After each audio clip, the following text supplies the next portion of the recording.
Yeah, we're thinking we're back. Welcome back to Full Screen Attack, Attack of the Show's movie podcast, where we give staff picks for the streaming library that has become our video store in the modern day and age. Thank you so much to both of y'all on Team X-Play for joining me. I've got Emily Rose Jacobsen. Hello, Cam? Yes. And Jake Bennett. Yeah. Well, okay. And Jake Bennett! In the beautiful X-Play That's jersey. better. Yeah. Thanks for having us. Thank you so much. Hey, Ma, look, I'm on X-Play. Or, what's that? Wait, no, I'm on a... Okay, so I was wrong for two reasons. One, my mom's dead. Two, I'm on Attack. Hey, Mom. And even kind of. But I'm still so happy to be... Thanks for having us on. Thank you for having us on. I'm so flattered. Thank you for being here. For anybody that's Full joining Screen us Attack. from over at Feedback, you come for the butthole talk and you stay for the commentary on movies. Talk. Oh, Extended butthole movies. talk. Yeah. We were actually talking about buttholes even before this started. You know, the movie I picked has a butthole moment. We'll get to that in a little bit, though. I'm excited for your movie's butthole moment. And actually, let's get to the subject today, Yes. which is... all of us have had moments in which someone may have said something to us and we didn't get to have the last word. Maybe somebody was mean to you in high school and you're still kind of thinking about it now. Maybe you had an interaction in which you wish you can get sweet, sweet revenge. But we can't always get that. But what we can get is a dish best served on screen. So today we're talking movies that you want to watch when you want revenge. And this is actually something that I've actually enjoyed with Emily. You've sat next to me as I've wanted sweet vengeance, and then I watch violent movies on an airplane, which is what inspired this subject, because I feel like everybody has very different ideas of what revenge looks like for them. Sure. So for some folks, it's why not beat them but get better? And then for some other folks, it's a John Wickian situation in which you beat him to a pulp. And we're going to cover all of those. Yeah, but at the end of the day, comeuppance. Yes, comeuppance is the theme. Sweet, sweet karma. Exactly. We all want it. And I think one of the reasons I wanted to cover revenge movies specifically is that they almost always border on fantasy based on realism, because I think most revenge movies operate on the fantasy that justice is always served. Boy, howdy, don't we wish it? Yeah. And so this is kind of my fantasy genre, if you will. So I'm really excited to get into the Scroll Busters. And Scroll Busters are basically, if you have a streaming service, chances are you've been recommended the same 9 things for the last few years. It's Red Notice. It's reruns of Arrested Development. Sure. And Red Notice. And... we're giving you something else to watch And this some weekend. sort of crime documentary. And some sort of crime documentary. Woodstock 1999. And I'm already seeing great revenge movies. Gunpei Boy is suggesting Pretty Woman, Big Mistake. I watch that movie once a year anytime I have a bad interaction with shopping. Anytime someone's mean to me at a store. I always watch Pretty Woman, and then I think about Big Mistake. And I wanted to do that furniture shopping once, but I can't drag a couch in. Is that a common occurrence? Are people mad, like mean to you in stores often? Yes. Yeah. That is something that can if they happen. think you're too broke to shop there. If they think that you're like not the kind of clientele that would normally shop here. Or if you're that lady at that furniture store, you don't think I'm going to pass the credit check. Selena. I don't have moment Exactly. in Selena. There's a great moment with that in Selena. I don't have that problem at Target. So Everyone's welcome at Target. pretty much, yeah. I've never been looked down on at good old Target. That's where kings and poor men all become the same person. Yes. Yeah. This is the great equalizer. The great equalizer is Target. Death in a Target. I already Not see sponsored by Old Boy Target. on there. Some I Spit on Your Grave. I'm excited to get into our first one because you picked one that I think deserves a second look for many reasons. Yes. But Jake, what is your revenge movie? All right. I had a hard time, honestly, kind of narrowing it down because there are several movies that have some form of revenge in them that I enjoy watching. I thought about Rocky IV. Oh, that was good. I thought about, let's see, there's a movie called Blue Ruin, which if you haven't seen Blue Ruin. I love Blue Ruin. It's a fantastic movie. It's incredible. Everything that Yeah. Jeremy Saulnier does, I'm excited for his next Yeah. piece. He had a great movie called Green Room. That is one of Green Room is fantastic. I Okay, I've love seen Green Room. Yes. Yeah. Yeah. But the one that I ultimately went with today is a 2004 masterpiece by Tony Scott, R.I.P. Man on Fire. Man on Fire is one of my favorite movies. I think it is a tremendous film. It's one of Denzel's best. Yes. It's peak Denzel. It is peak Denzel. It's to me, it's up there with Training Day. It's up there with. I mean, like I think it's such a good movie. But Peak yeah, Dakota Fanning too. Dakota Fanning. Yeah. As a matter of fact, Little baby. apparently Denzel messed up several takes because he forgot that he was in a scene and he was just watching Dakota Fanning act. Wow. Because she was so very good in the movie. Early Dakota Fanning, if you watch, you cannot believe that a 10-year-old can carry that much like nuance and complexity in all of her performances. Right. Even a little movie that I'm obsessed with called Uptown Girls, in which she plays a jaded 10-year-old, which is not a series of words that you usually see together, jaded and 10 years old.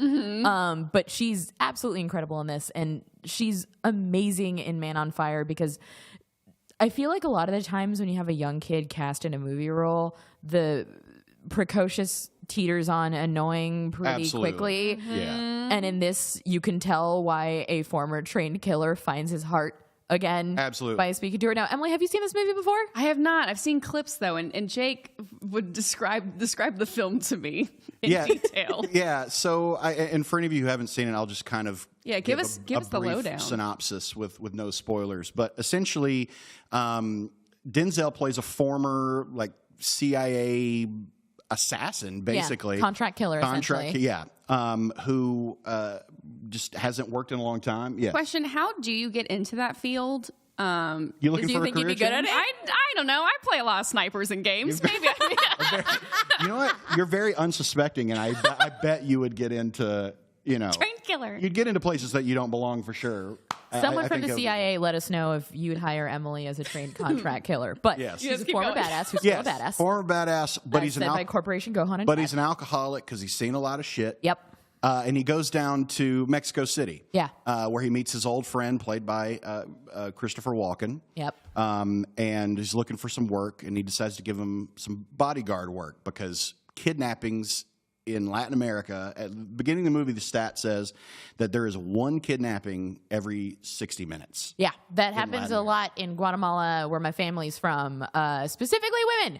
And so when Man on Fire was initially out for that reason, and also the fact that it has musician Mark Anthony in it, Yep. my entire family was like, let's go, even though the children are not old enough for Yeah. this. So he gets hired by this rich man and wife to protect their daughter, played by Dakota Fanning, and he's just kind of and Denzel's kind of this no-nonsense, I'm not here to be your friend, I'm here to make sure you don't get kidnapped. He's not a babysitter. Yeah, I'm not a babysitter. And she instantly loves him, and it kind of chips away at his, emotional armor a little bit. And that's what the movie's about. And she gets kidnapped. She gets kidnapped. She gets kidnapped, and then because that's where the revenge comes in. And he's talking to her mother at one point just before he decides to go rogue and go find her. Yeah, and he asks her, "What are you going to do?" And she's like, "I just need to find a way to keep on keeping on." And she's like, "What are you going to do?" And he's like, "I'm going to kill every single one of them."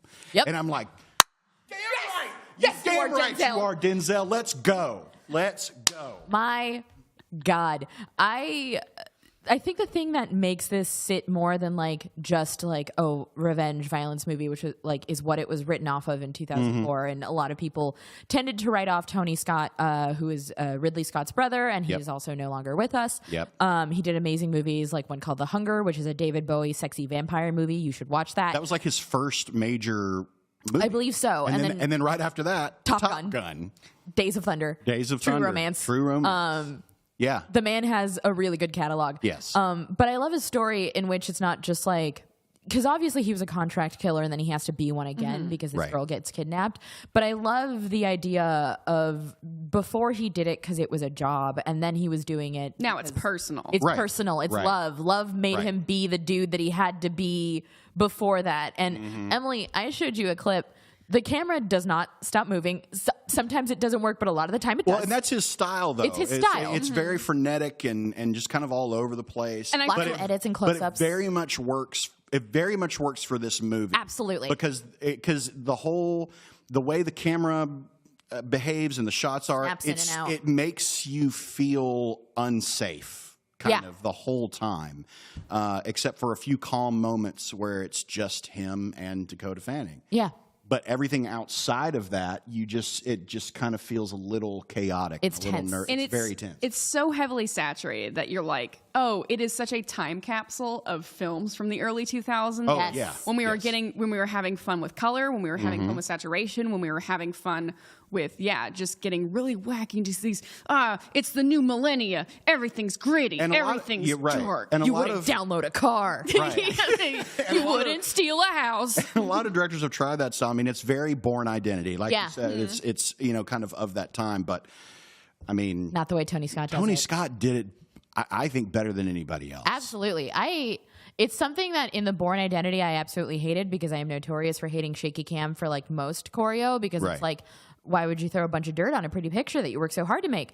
But Tony Scott doesn't do it for the reasons that everyone else did. Everyone else used that like shaky cam, quick edit, lots of close-up style to hide that there wasn't really a lot that went into it in the background. Tony Scott used it to tell a story. Yes. And in Man on Fire, it's very much... and to convey emotions, especially like when you see Creasy's drinking a lot and just trying to, and the other thing I like too, I feel like a lot of movies do this nowadays and I can't stand it.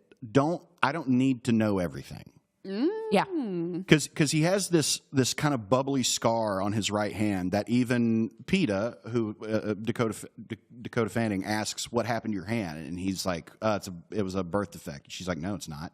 And he's like, stop asking questions. And you keep seeing it a couple times, and you're just like, what did this guy go through? What did he have to do? And you don't really ever find out. And I like that. I don't like when filmmakers and writers feel like they have to handhold so much and leave some to the imagination. Yeah. That's why Men in Black is one of my all-time favorite scripts to like show somebody like a lesson in you don't need that much background. Because like if Men in Black was made today, which it was, and it was not great, we'd get way too much backstory on the organization. Every single individual person. Everything has to be explained. Every single alien.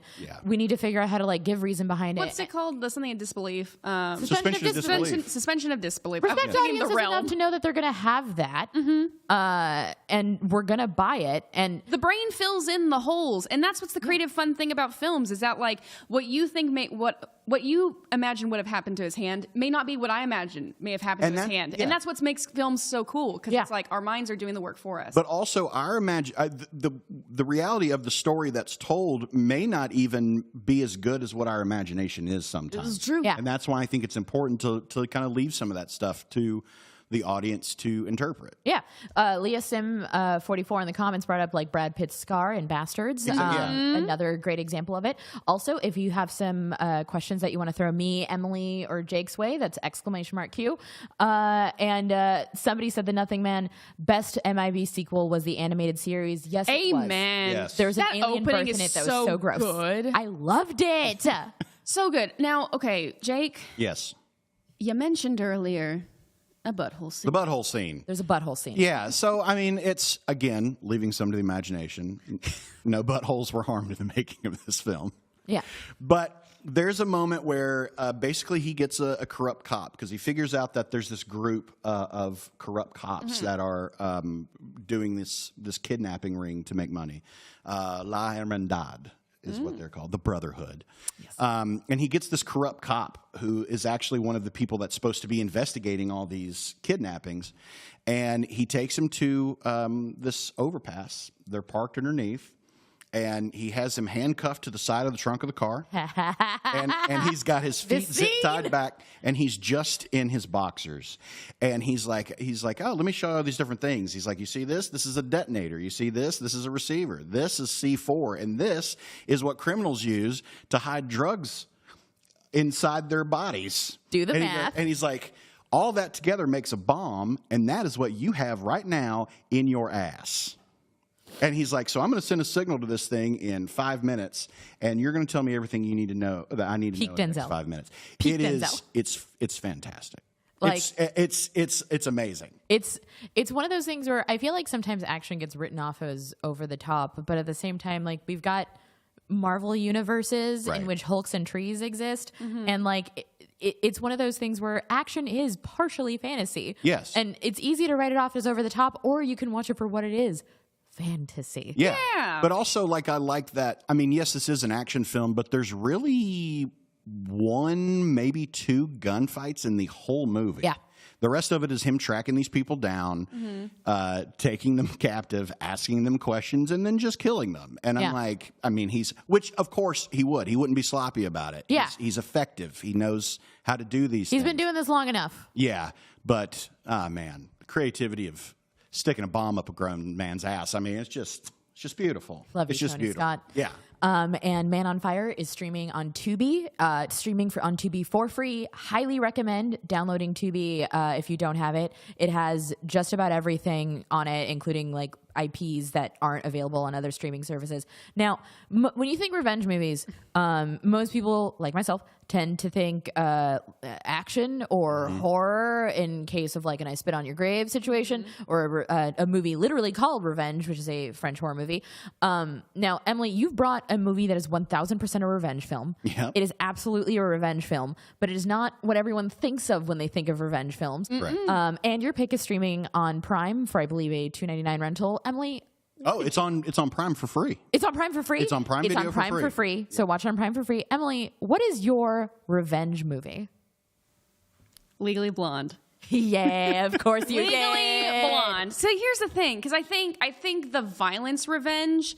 I think everyone has humans have violent tendencies, but like growing up, eldest daughter, Southern household, being bullied by girls in school, like, it's a different kind of revenge you want. You want the, I showed you, I'm better. I'm not the person you think I am. I'm not the person you push down. Right. Which is what makes Legally Blonde so great, because it's relationship revenge. It's, you got dumped. Oh man, that's the worst. I mean, why does Carrie Underwood's Before he cheats? Everyone loves that song because it's the revenge anthem. You just want to take your keys and tear them in the side of a car. And so Legally Blonde's got relationship revenge. You get dumped and you want to show your ex, you want your ex to get you back, you want to show your ex that you're a little bit better. And then it also has just kind of like societal perception revenge, in that people see Elle and they see one aspect of her. They see what they want to see. Exactly. Right. And she's like, no. I mean, at first in the movie, she goes to Harvard to pursue Warner. She goes to Harvard because she's like, I want him back. I'm going to show him I'm serious. And so her motivations are very much like, I'm doing this for this guy. But throughout the film, it evolves into, no, I'm going to start doing things for me now. And that is also a symbol of revenge. It's honestly probably the most acceptable and healthiest form of revenge. Yes. Is represented in picking the high road the entire time, where she's the center. Like, it's the kind of revenge that, the fact that like there were no casualties and Elle still comes out on top. Yes, and at the end, which is a really important thing, especially for women in film, the new girlfriend of Warner, who later, spoilers, Warner, she dumps Warner, Vivian. The two kind of girl enemies, they become friends. Elle and Vivian become friends at the end. Right. They realize each other, and they realize that they have a common enemy. Exactly. And that women should continue to support women, because female bullying is thing that, like, I see it through 6-year-old women in my hometown. It's in the industry. It's in childhood. Like, it's crab buckets. It is. It's awful. And so this film does so many things great. It has a musical based off of it. And yeah, it's just like, I was thinking of like Promising Young Woman. Another film of like that, like this is really, really good that I totally forgot about. First Wives Club. Another fantastic all-time revenge. favorite of mine. Love it. All-time favorite of mine.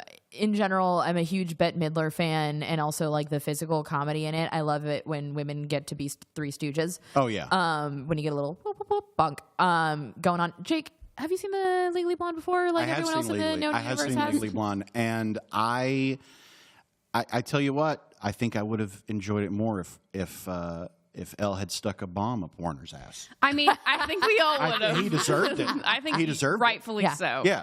And Callahan, Callahan, the professor. Yeah. No, this is one that I watched far too late in life. And then when I finally did, because I was like, oh my God, Jennifer Coolidge is in this.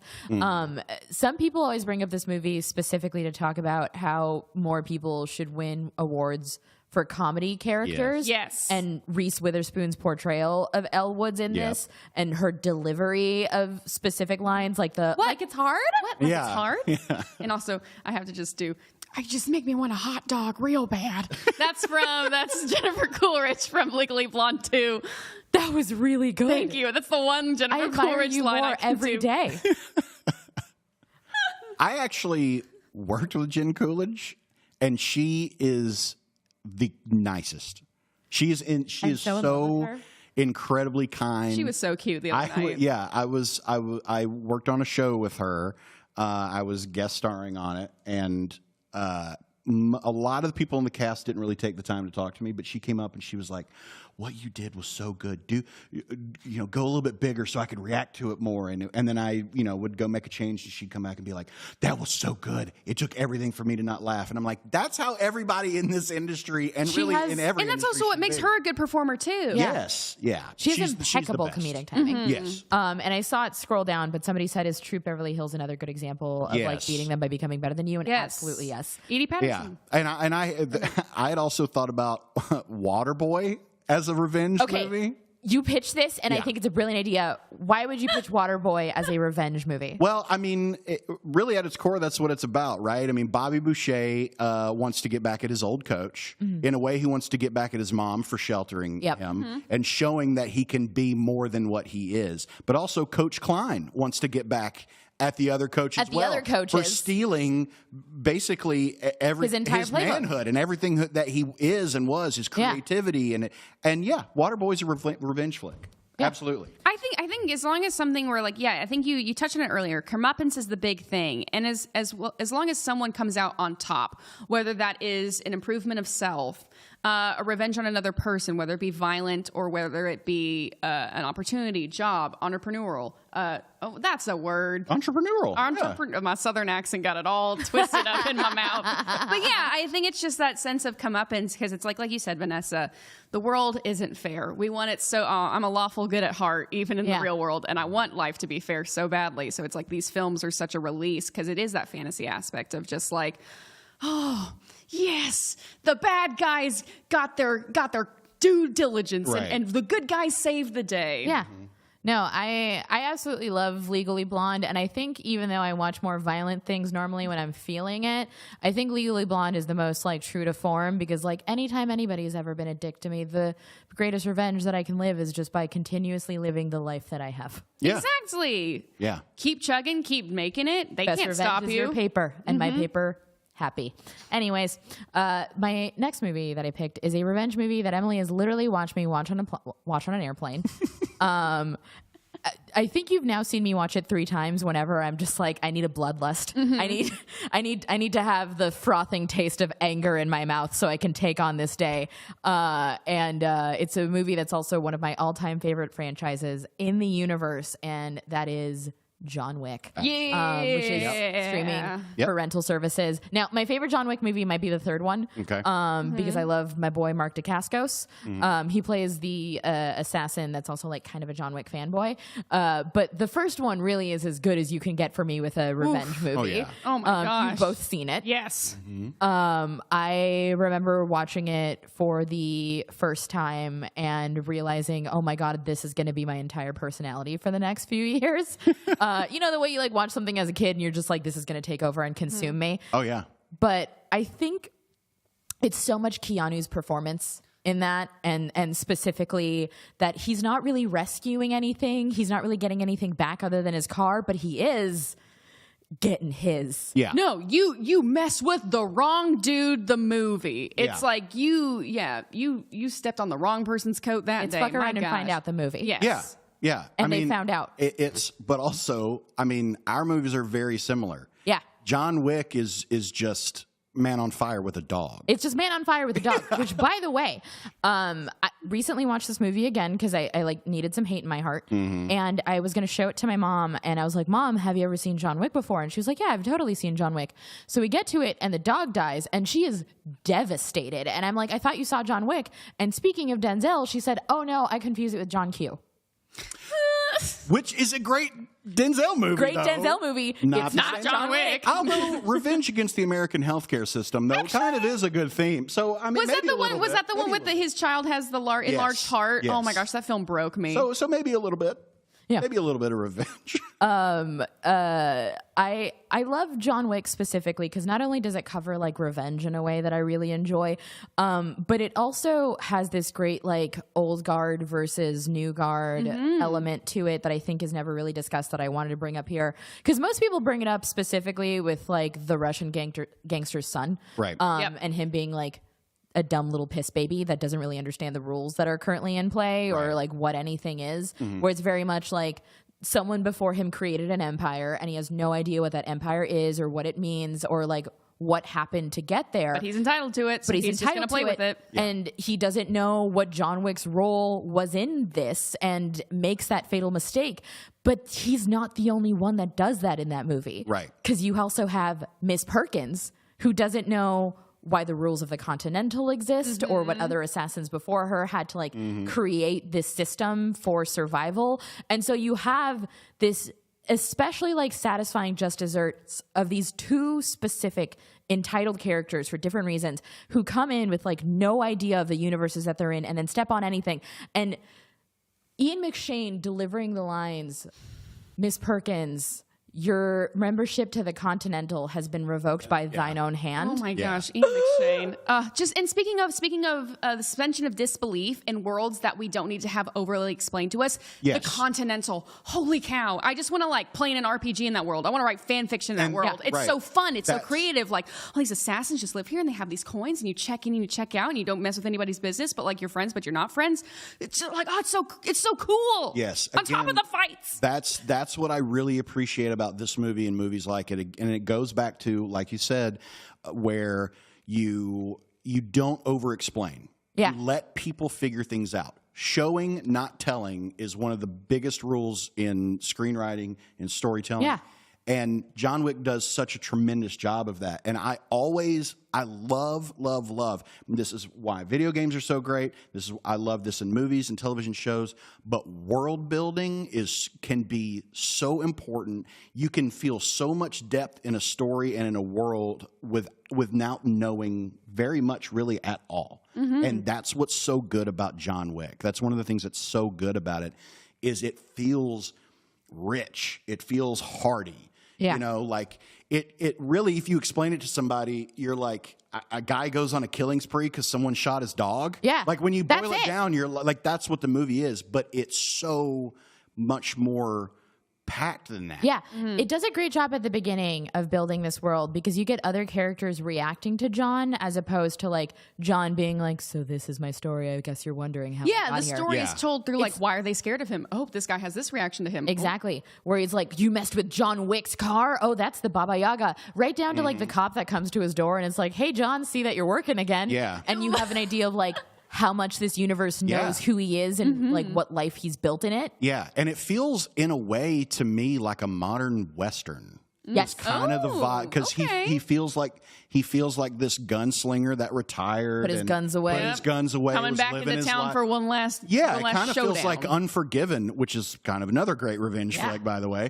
But yeah, it just feels like a modern Western, and man, like it's just so. It's so good. It's so such good. a great movie. It brings me so much joy. Also, Sirloin 77, does Rocky IV count as a revenge movie since Drago killed Apollo? Absolutely. You just brought this up. Yeah, absolutely it does. Yeah. Got a lot of folks confirming that it is indeed a revenge movie. And I saw somebody, I think it was Exterminator, bring up, speaking of Revenge of Keanu, Man of Tai Chi. I am a defender of that movie. I have to defend it sometimes because I know sometimes the performances could get a little wacky. Sure. Sometimes you get Keanu just screaming into a mirror for no reason. But also... But it's Keanu screaming into a mirror for no reason. It's basically Mortal Kombat. You got different kinds of different fighting styles fighting a guy in a box, and it's great! Yeah. I love Man of Tai Chi, starring Tiger Chen, who was his fight choreographer in The Matrix.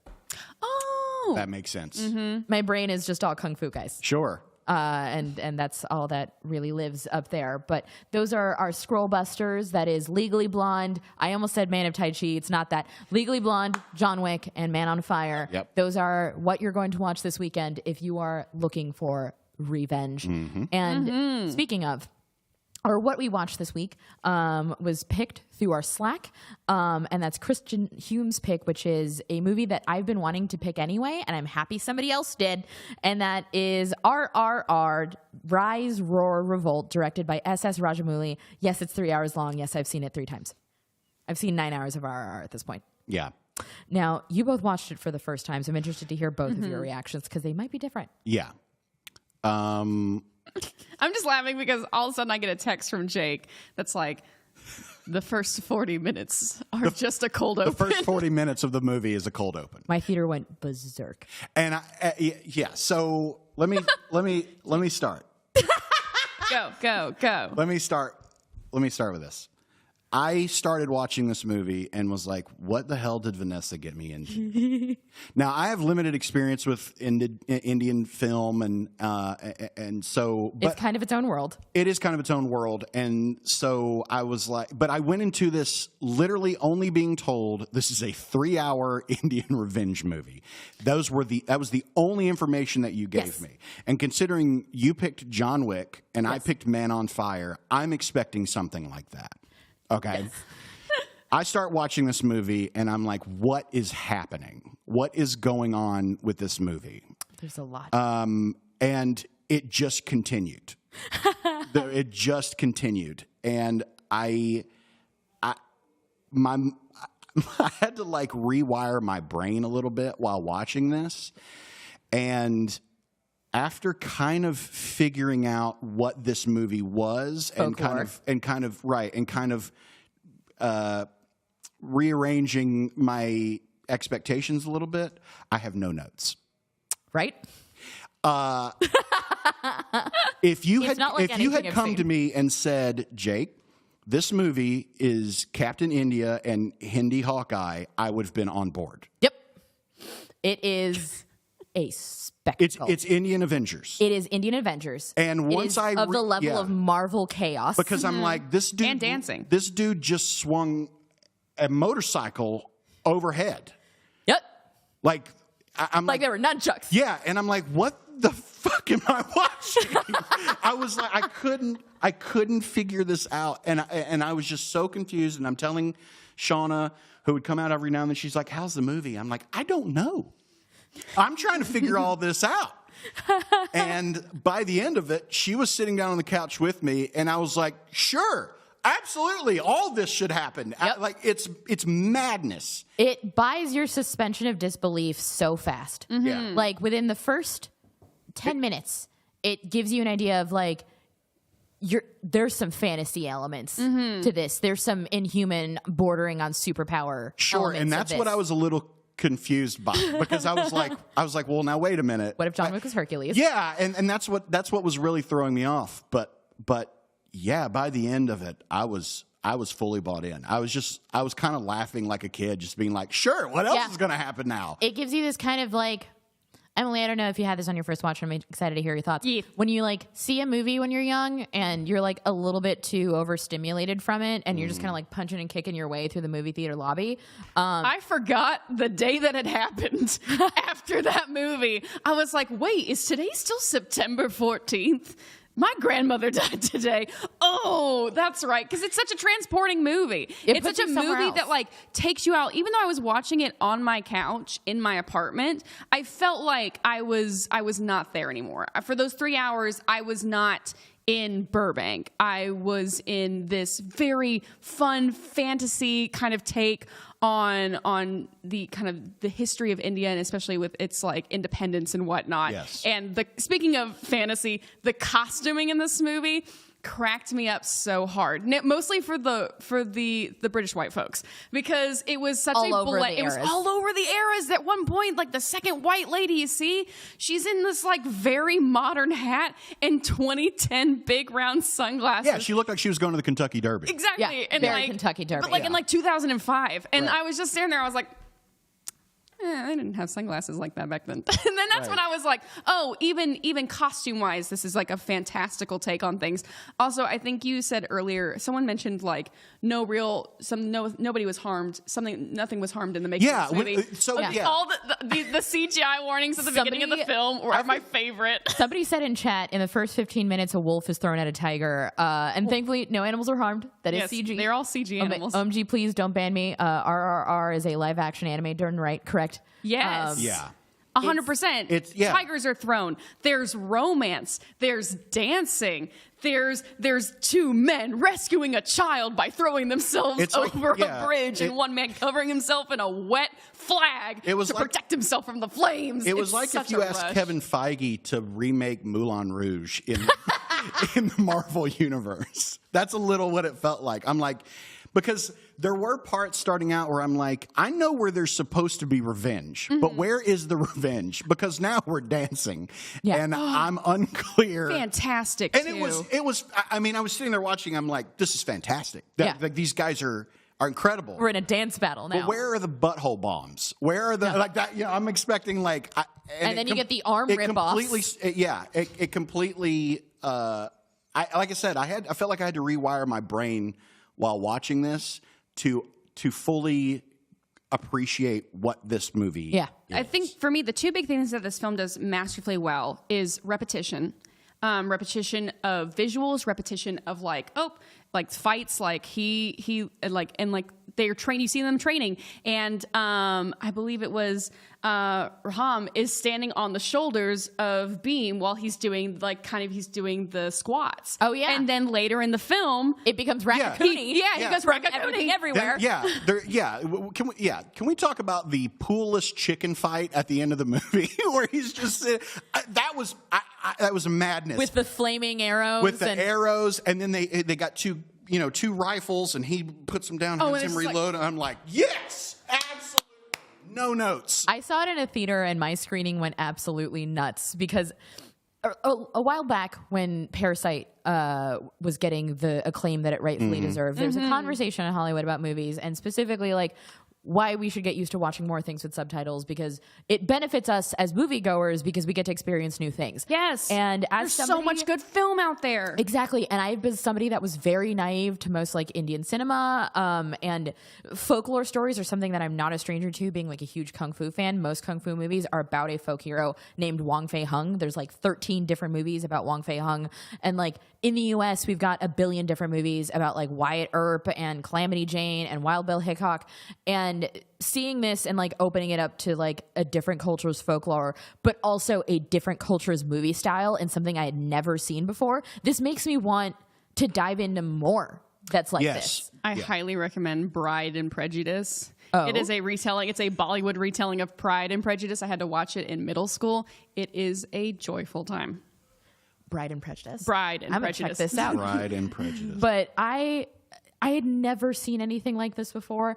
The two parallel plots running alongside each other, I think, did a really good job. They do such a good. I just love it because it's like they immediately you're like, well, these two guys hate each other. They don't know it, but they're friends. And then they have a song about how they're friends, and it's the best song ever. Yeah, erupting volcano in a wild storm. And it's like when I got to the song, that was very on the nose, like where it's like these two were enemies. Will it end in bloodshed? Or like I'm like, boy, this is really like nail on the head. But it was so great because like you get Beam's backstory in the beginning, and then you don't get Raham's and until like past the intermission, where you're kind of like, man, and you're introduced to him in such a smart way. They introduce him as this killing machine that has betrayed his people, and you should fear him, and he is climbing the ranks, but you don't know why. And then you're like, no, he's just doing it because they both want revenge in their own way, and they both see that the only way they can do it is by their own means necessary. Yeah. And through their friendship, they realize that no, my way is not the only way. You need each other. Right. Now, King Zilla's in chat said, never watched a Bollywood film, doesn't seem for me. I, before this, would have agreed. But after watching it, I kind of figured out, Bollywood movies are kind of just professional wrestling. Yes. It's not that storytelling is not important. It's a very important part of of the whole thing, but it's about spectacle. Spectacle forward. Spectacle and just, feeling big and feeling epic. That's what it's about. And once I figured that out, I was like, you know what?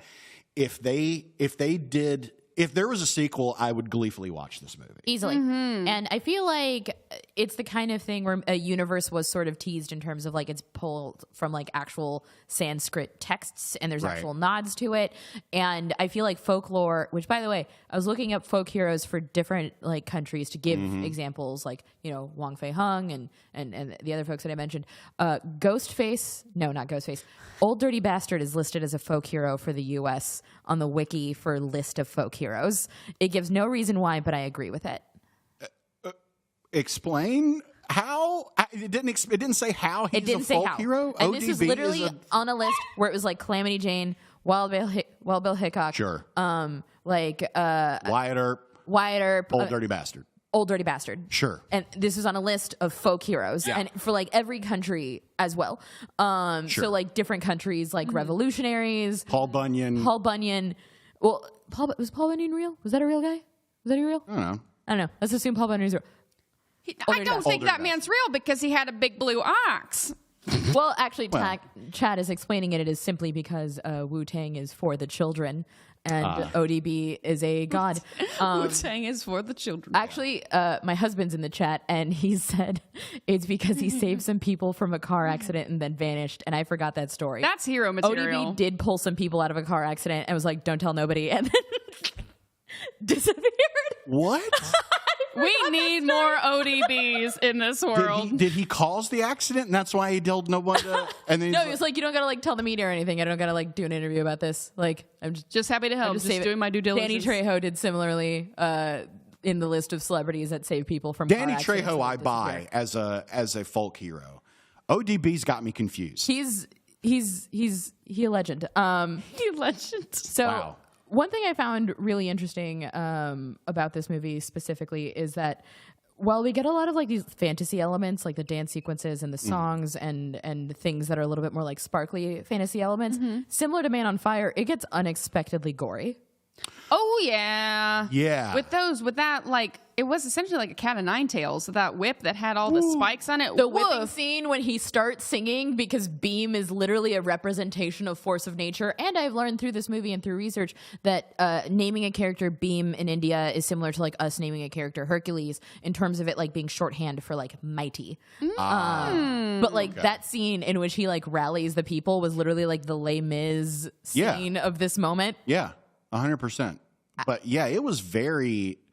The woman who gets smacked in the face in the first 10 minutes. Just decked right in the head with that log. And like I said, once again, repetition. It does such a great job of starting off with like, this bullet was made in a British factory. Yes. It cost 6 shillings. That guy was great too. Shipped overseas. It is not worth it. And just the repetition, you hear that every single time. This bullet is worth this bullet, and then the ready, aim, fire, and it comes in at the end because he does the bullet thing again, and he goes ready, aim, fire, and I'm just like, yes.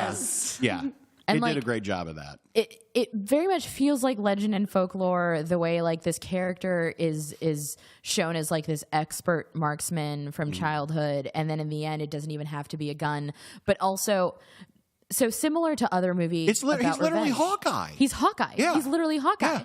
And it does this thing that some other revenge movies have done, and there's another movie that I'm going to talk about later once we get to like the physical media portion, which is like there's a lot that's like hyperbolic. There's a lot that's super high fantasy. But the thing that makes it such a good revenge flick is the things that they want revenge for are rooted in like actual like British genocide that happened in India. And so it gives it this feeling of like both like attainable, but it gives it more impact when like they talk about why it's illegal for everyone in India to have a gun because of like how quickly it goes to hell when one of them do get it. And this is actually something that's covered in another movie that I love called La Llorona, which is based on an actual thing that happened in Guatemala by a man named Rios Montt. And you take a ghost story and you put it in something real, and it makes it feel like that justice is like attainable, right. Which is why so much of like the elements in RRR, by the end of it, you're just like, because I love that line. I love it when Ram realizes like, oh, I kept saying I was going to come back when I provided weapons for the people. This man's turning them into weapons. Emotion is because he's just rallying them with his spirit, and you don't need a gun. You can just be so full of passion for your people and your country and who you are, and you become a weapon. Like you don't need gun. Yeah. This is such like a high fantasy retelling of like a thing that happened that kind of reminds me of like Inglourious Bastards, another one that we covered on earlier, where it's just like you leave the theater just like punch in the air. Right. Yeah. And it was great. I mean, obviously there were the themes of the, you know, fire and water and how that kind of, I love it. You know, showed who they personified who they both were. And like color design was great in this film with that too. Yeah. And for those in the chat, we were talking about RRR. And for the both of you, we like to do a 1 through 10 rating system around here. I don't know if that's going to be possible. No. 1 through 10. 10? I don't know what a 10 is. 10? On the spectrum. I don't think you can rate something that high. 5. Fives. 5. We only know fives. We doesn't plus go another 5. No. 2 5s. Oh no, so there is a sequel. No. 5. There's another movie to rate on the 5-point scale? You can rate it 1, 2, 3, 4, 5. And then it's That's done. it. 6, 7, 8, Oh 9, 10. I'm not following. Oh my God. I forgot that XPlay can only count to 5. I can't. I don't know. Okay. That's too many numbers. Games, 5. Okay. Movies, 10. So on a 1 through 10, how many throwing tigers would you rate this? So I guess I could just rate it on a 5-point scale and multiply it? Multiply by 2, yeah. Okay. You have to multiply by 2 and then pick somewhere in there. Okay. How many throwing tigers? I'm going to say an 8. 8 throwing tigers out of 10 throwing tigers. I'm going to say 8. Yeah. And again, like, and I'll be honest with you, because like I said, I think I just had expectations coming into this movie, and I'm sitting there watching it, and I remember telling Sean, I was like, if I didn't have to watch this, I'm not sure if I would continue to watch it. But I was like, no, I'm going to watch it. I'm going to give it a chance. And like I said, after I kind of shed my expectations, I had such an enjoyable time. Now, granted, was I a little inebriated? Maybe. But that helps. That does help tremendously. But it was such an enjoyable experience. Like where the crazier and more fantastical it got, I was like, yes, absolutely. Why wouldn't that happen? I'm in. I'm in for all of it. Why wouldn't you just like, you know, do pull-ups up this tower with a man hanging from your legs the whole time? Yeah. I mean, it was tremendous. It was. I was really impressed with this movie. Yeah, I would say an 8 or a 4 out of a 4. A 4 out of 5. I have to give it a 5 out of 5. So a big old 10 because it's got everything.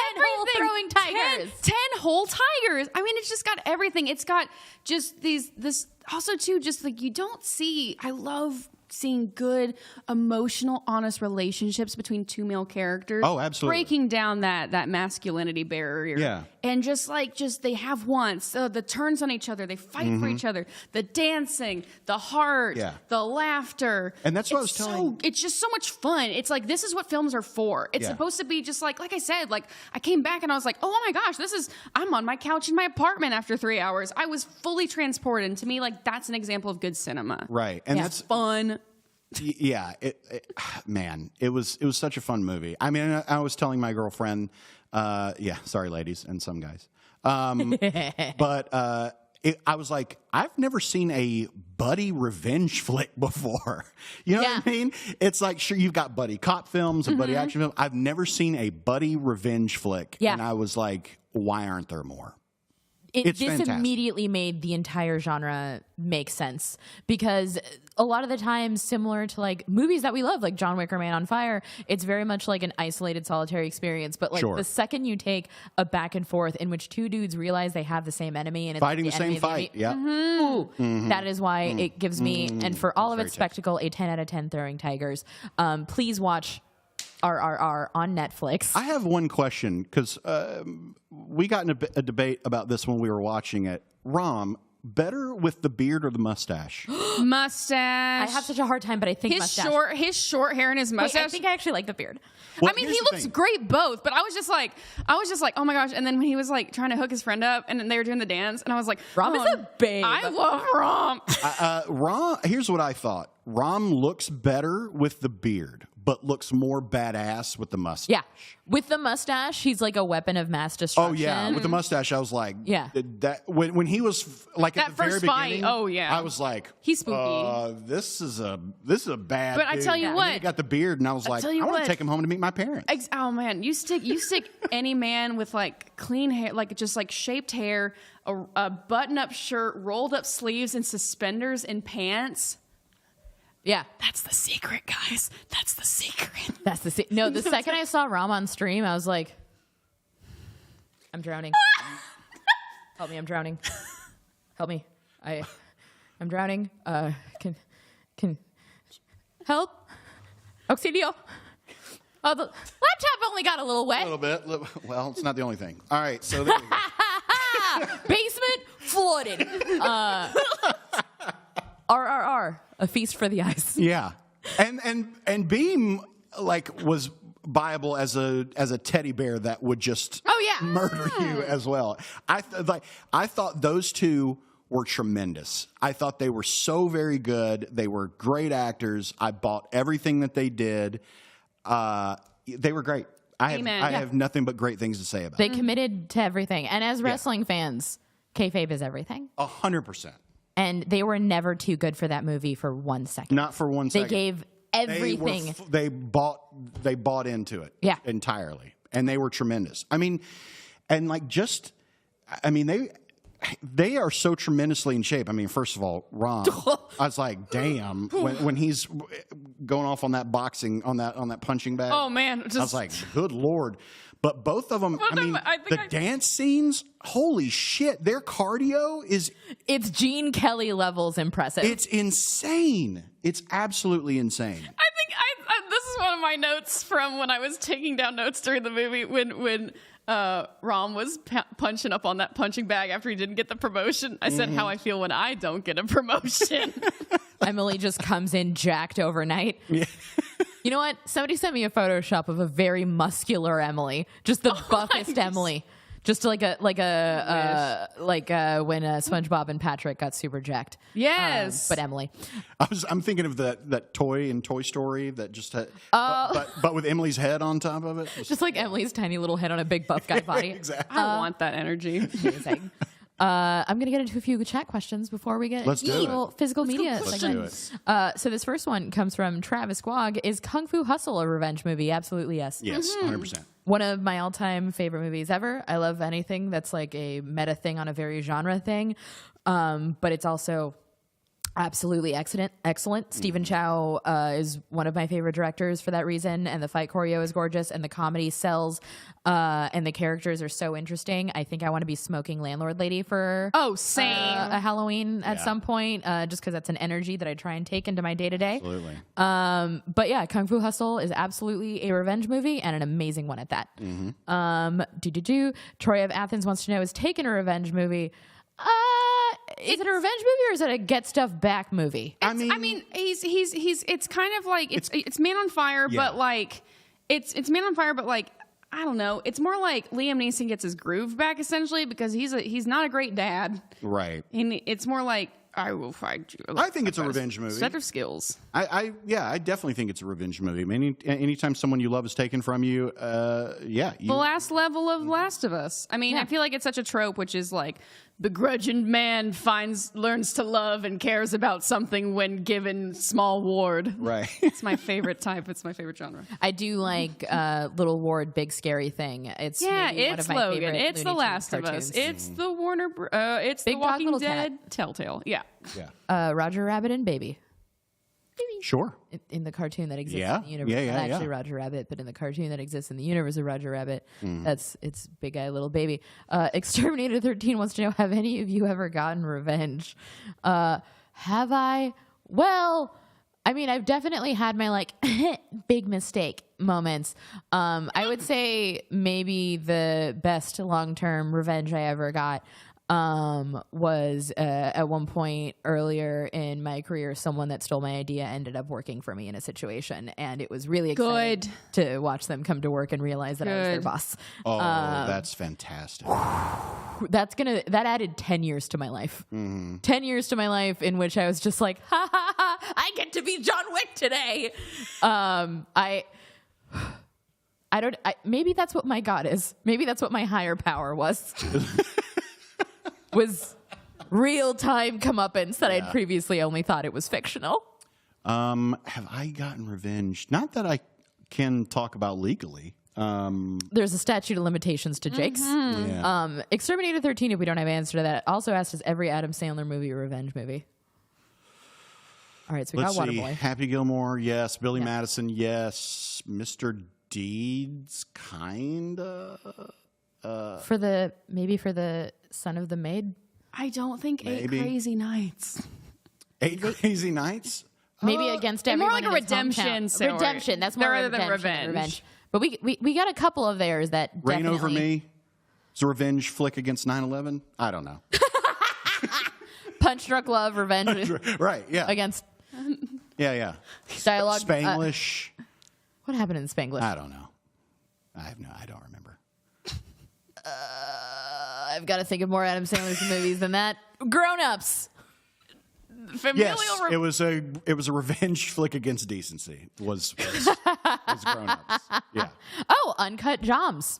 Uncut Gems. Yeah. Which, unfortunately, when people ask me what my favorite kind of gemstone cut is, I have to answer Uncut Gems. Oh, mine's Righteous. Righteous. another is type My of favorite gemstone. Yeah. Jock is my other favorite kind. Jock Joms.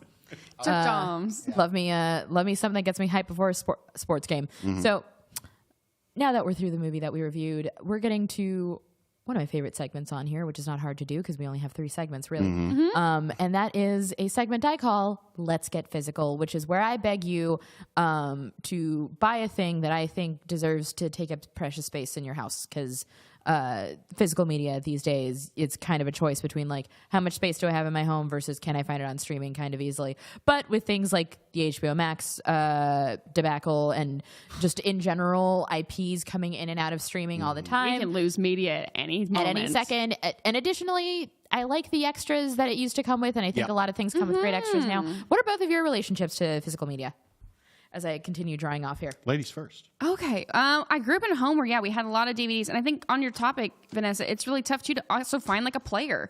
Most consoles now come with DVD and Blu-ray players because, nobody's really going out to buy a DVD or a Blu-ray player anymore.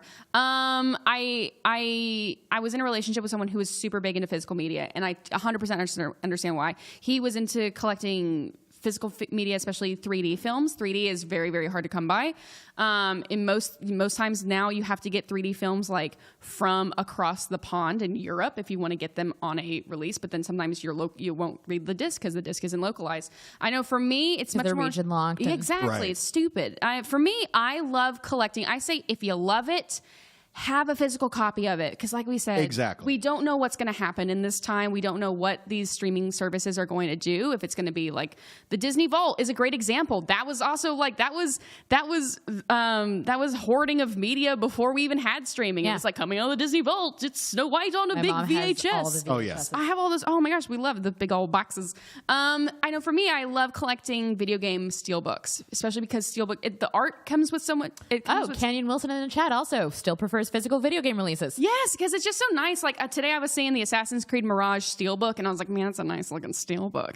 And it's just nice because like you can have them and you can put them in your console and you just boot up a game and play it. It's just that nice feeling of it's time to put on a movie, and it's just the physical action of it too. And like commentary, behind the scenes stuff. The Last of Us Part 1 has come with a huge collection of cool behind the scenes stuff. I think we're seeing more of that in games as well. But yeah, if you love it, buy it. Because fun fact, in the Miyazaki collection, they don't have the Miramax dub of Lupin III's Castle of Cagliostro. Really? They have the bad Disney version. The Miramax dub had the 2 leads from, what's my favorite? Fushigi Yugi. Fushigi Yugi, the 2 leads of that anime, the 2 English dub actors are Lupin and the girl in the Miramax dub of Castle of Cagliostro, because Miramax was dubbing all the Miyazaki films before Disney got their hands on them, which is the much better. It's the much better dub. Don't listen to the Disney dub; it's so bad. I just remembered Fushigi Yugi, and this is how we found out that we both love You Ought to Say. Okay.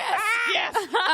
So yeah, it's moments like that where it's like a localization or a dubbing. If a company gets their hands on another distribution, it may be changed. And so like I have a copy of Castle of Cagliostro that has that really, really good Miramax dub, and I replace it in my Miyazaki collection because I like it better. And then like that's just a perfect example. I went on a long rant. Thank you for joining me. But it's a rant that's near and dear to my heart, which is why I love this segment. And you said you used to collect, but you don't anymore now. Yeah, I used to collect DVDs a lot, like especially like middle school, high school. One of my favorite things I'd go into a Best Buy and I'd be like, let me walk home with a stack of DVDs. Yep. You know, because that was before streaming really took off, and it was. Did you and your parents have like those like leather bound yes, those leather bound like cases? Oh, like they would like collect sleeves. Yeah, you just like you take them out of the box and you stick them in there. No, I had a shelf. That I put all my DVDs up on in alphabetical order. Okay, that's always a contention. Which I still have to do that. I don't know why. I just have to do that. But I don't as much anymore because, and I'm ashamed to say, a lot of it is because of the ease of being able to watch things nowadays on streaming. Right. However, I 100% agree with you, and I this is something that I do. If it is something that I love and something that I care about, I'm like, yeah, I need a physical copy of that. I have probably too many physical copies of the Back to the Future trilogy. How many can one have? 3 or 4. It's not important, but. And same with Ghostbusters. But, yeah. But I don't do it as much anymore. But like I said, if it's something that I love or something that is kind of hard to find or something that means something to me, I'm like, yeah. Another one that I have a physical copy of because it's become a yearly tradition for me is Christmas Vacation. Oh, my God. Same. Christmas Vacation is my favorite Christmas movie of all time, and I will not watch it until December 1st. Yeah. And then I'll watch it as much as I want until Christmas, and then it's over. But I have a DVD copy of that. I have a Blu-ray copy of it. So yeah, if you have a movie that means something to you, absolutely have it, because you never know when you can use it. You never know when you're going to lose it. But the extras are really the best part of owning the physical copies, I think. Shrek 2, American Idol DVD specials. Let me hear. What?